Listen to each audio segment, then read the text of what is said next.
Rafael Soiger, por favor, tiene usted 10 minutos. Creo que tiene láminas a mí, ¿no?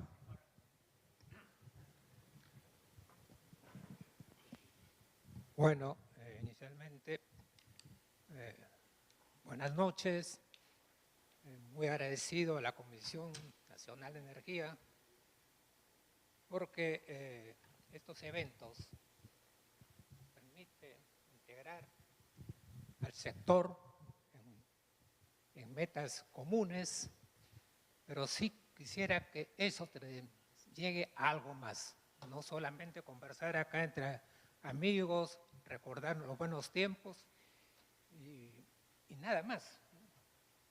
Un poco mi presentación va en el sentido más como una visión personal de lo que yo conocí, de lo que trabajé en Petroperú.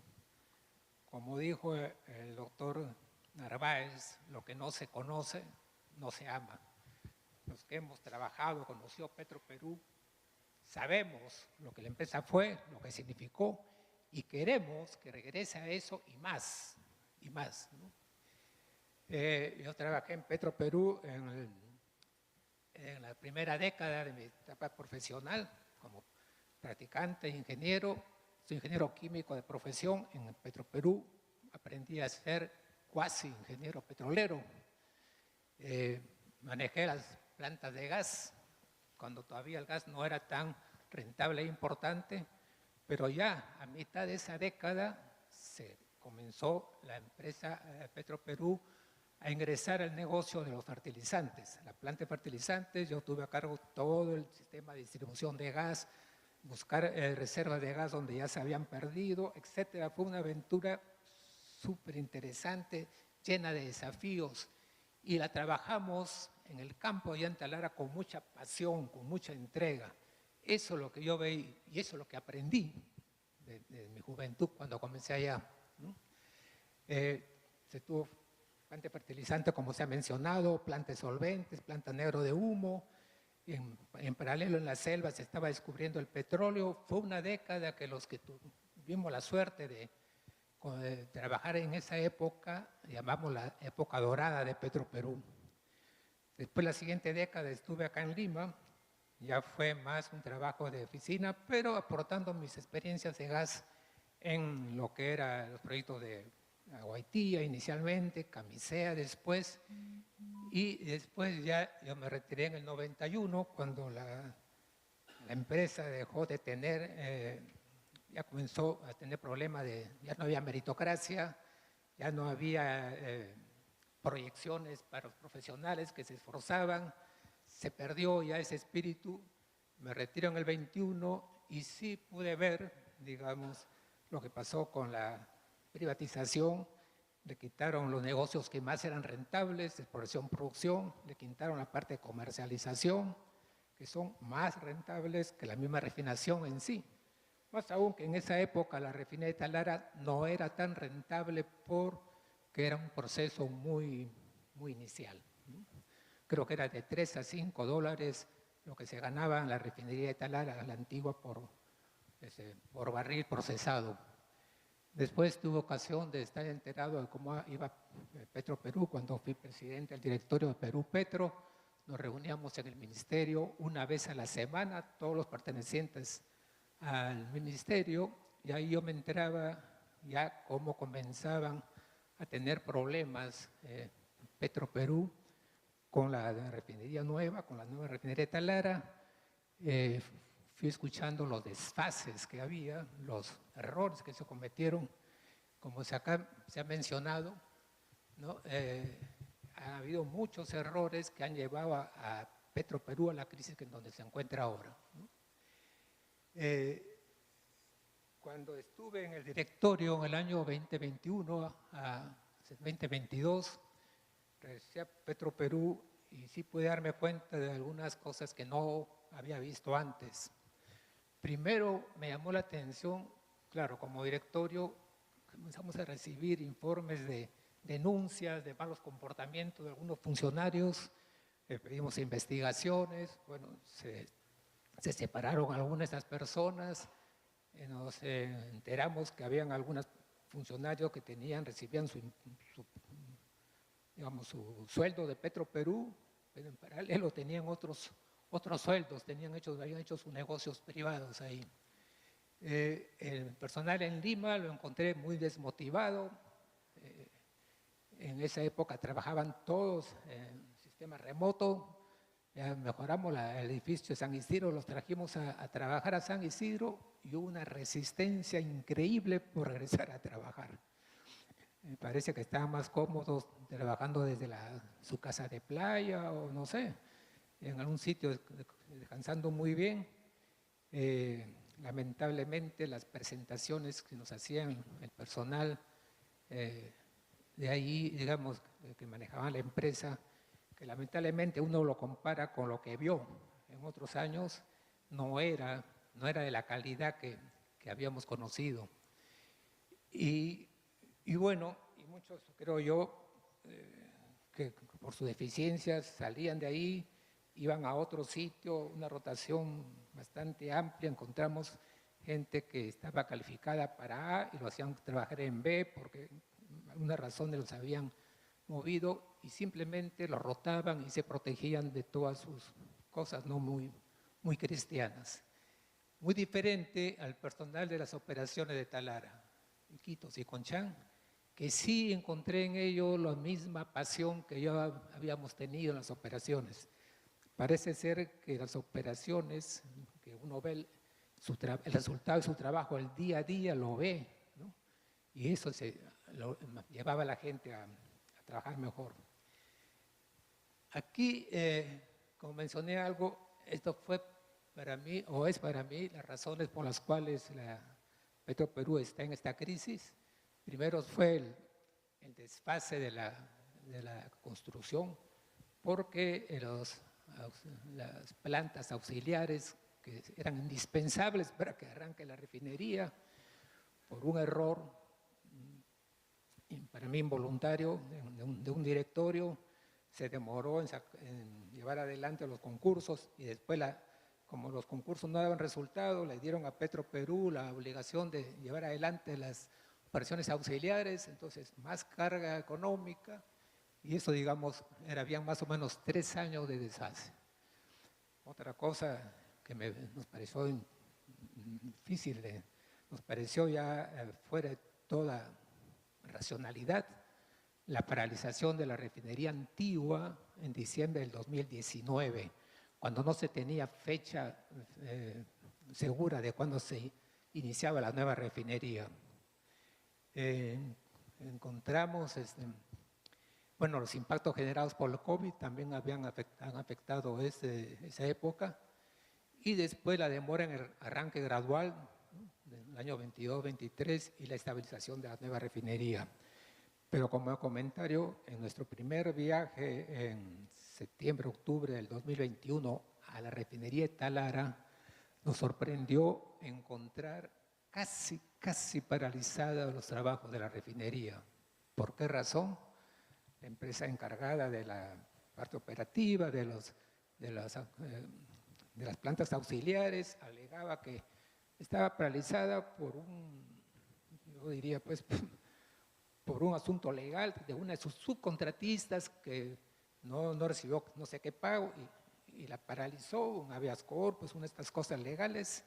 Imposible que todo el proyecto estuviera prácticamente paralizado. Habían 4 o 5 personas trabajando y Petroperú seguía pagando buenos millones diarios por esas paralizaciones porque las compañías españolas iban a seguir cobrando, ¿no?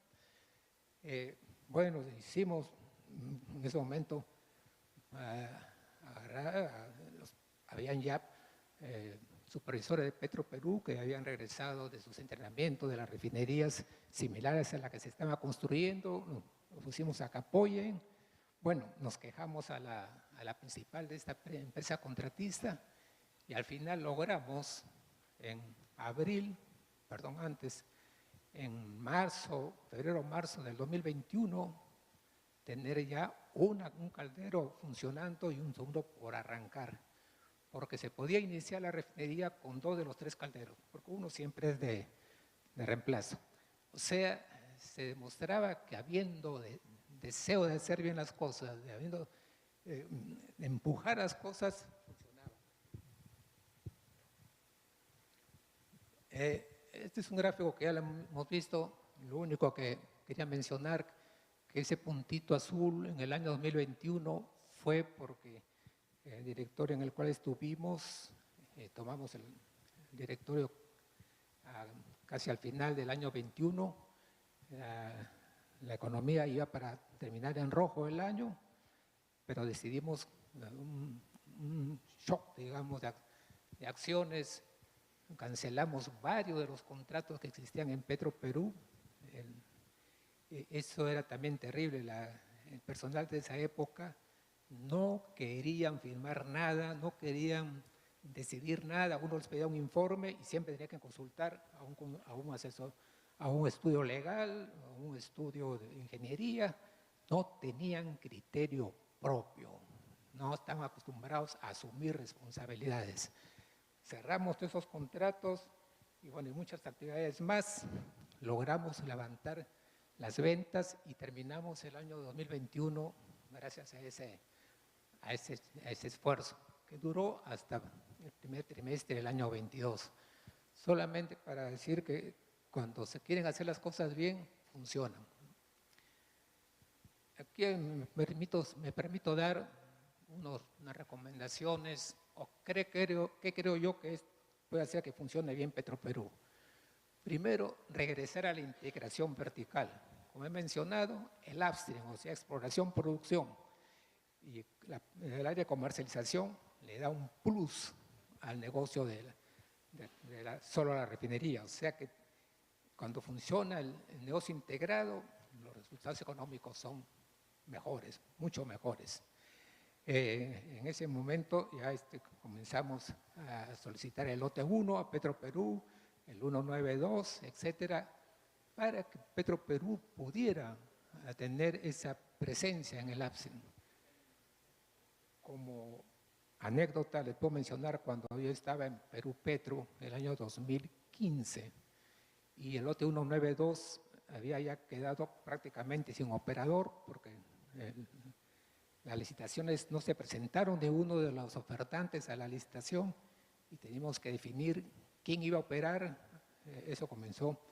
Yo entré a trabajar en Perú Petro a inicio de agosto del 2015 y el contrato terminaba el 30. Entonces, cuando me llaman del ministerio, me dicen, ingeniero, fracasó la licitación y ahora, ¿quién va a operar el lote después del 30 de agosto? Bueno, la reacción lógica mía fue, bueno, ahí está Pluspetrols, le damos 6 meses más, y en esos 6 meses mejoramos la licitación, vemos qué es lo que esperan los postores para facilitarles el ingreso, y me dijeron, ingeniero, Pluspetrol no sigue un día más después del 30 de agosto. La segunda ventana, me dijo, el plan B, bueno, le digo, Petroperú puede operar este campo tranquilamente.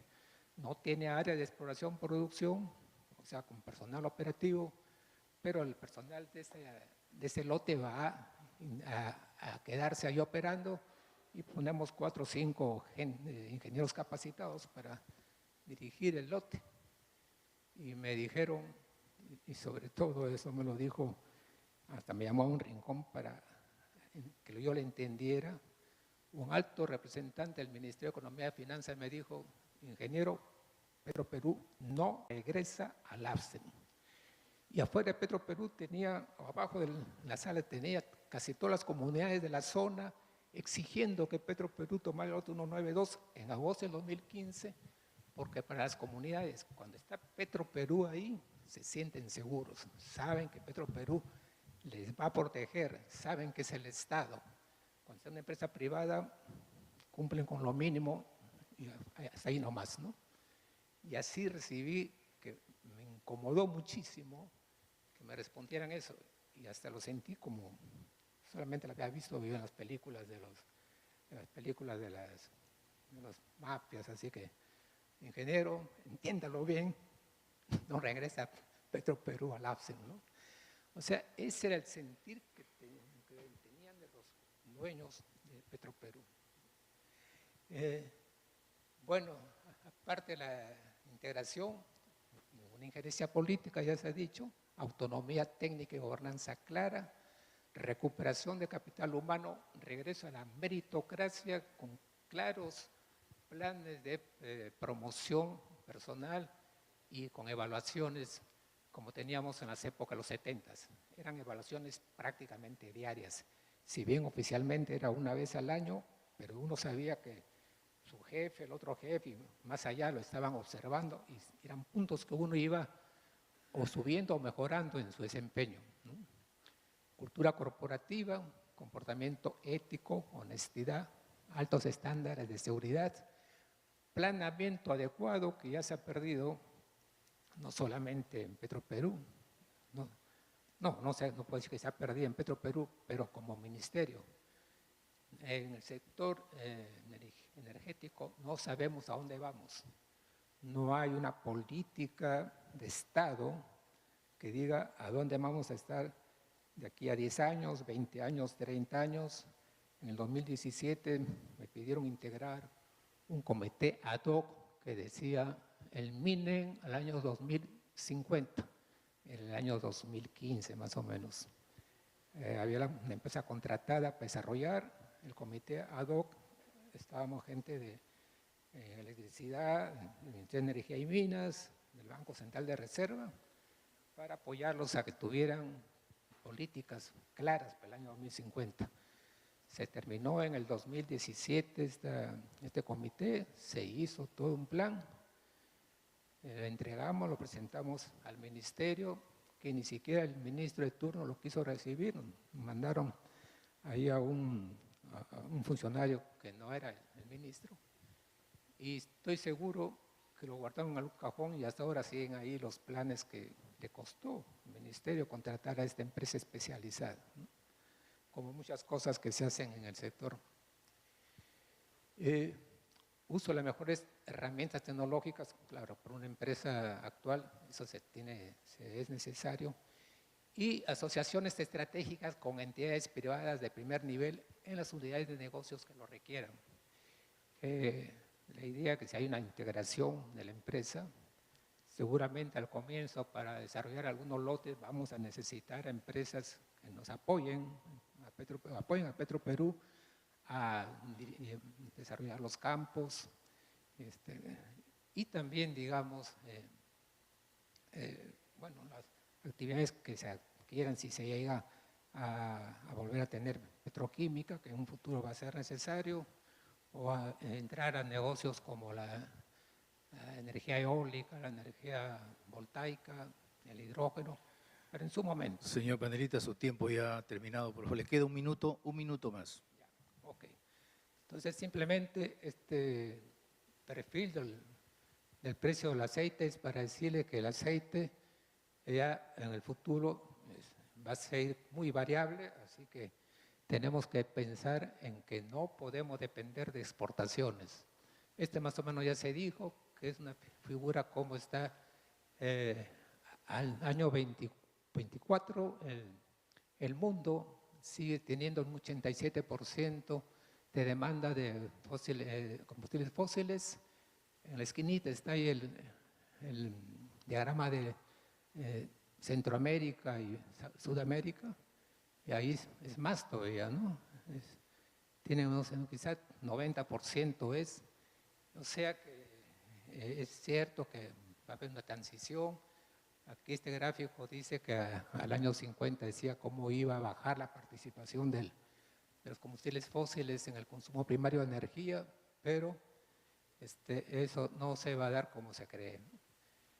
Y esto fue una gráfica que he encontrado en las estadísticas de British Petroleum, donde habla, ¿no?, del 2035, 2050, si se va todo como hasta ahora en ese camino, cómo va el petróleo a incursionar, a aumentar como materia prima de la petroquímica. Ese va a tener que ser uno de los caminos que va a llevar el petróleo cuando disminuya el consumo de combustibles, ¿no? El otro es cuando dicen si los países deciden alcanzar 2 grados menor de emisiones de CO2, entonces ya en el 2050 sí el consumo de petróleo en petroquímica sería menor. En realidad, bueno, ese es todo lo que se puede hacer en petroquímica, eso es conocido tanto de gas como de petróleo. Y gracias, es lo que Muy tenía bien. preparado. Muchas gracias.